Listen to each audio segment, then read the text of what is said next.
අපේ battery capacity test කරන video series එකේ තවත් වීඩියෝ එකක් මෙන්න මේක EVE බ්‍රෑන්ඩ් එක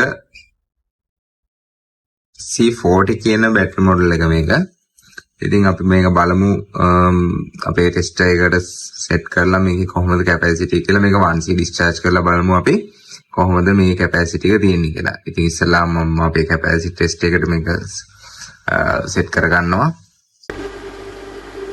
ඔන්න මම අපේ ටෙස්ටර් එකට මේක බැටරි සෙල් එක කනෙක්ට් කරගත්තා.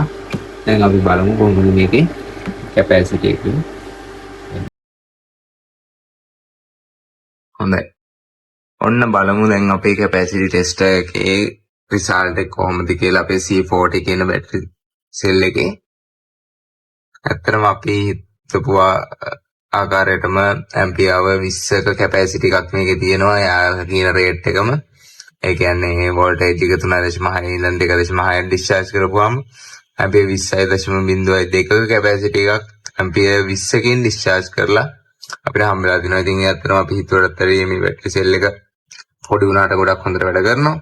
ඉතින් අපිට මම හිතන්නේ මේක පාවිච්චි කරන්න පුළුවන් බය නැතුව ඉලෙක්ට්‍රික් බයික් වලට වගේ කිසිම බයක් නැතුව අපිට මේක පාවිච්චි කරන්න පුළුවන්. ඉතින් මේ වගේ අපිට තවත් මේ වගේ තව අපි කැපැසිටි ටෙස්ට් කරලා බලමු කොමන් බැටරි මොඩියුල්ස් වල. ඒ වගේම ඔයාලටත් මොනවා හරි ඔයාලගේ බැටරි මොඩියුල්ස් ටෙස්ට් කරගන්න ඕන නම් අපිට කෝල් එකක් දෙන්න 075 නම්බර එකට. ඉතින් ඇවරියෝ ටෙක්නොලොජිස් එක ඔයාලා දිගටම ඉන්න අපි මේ වගේ ගොඩක් වැදගත් වීඩියෝ ඔයාලට ගෙනත් දෙනවා.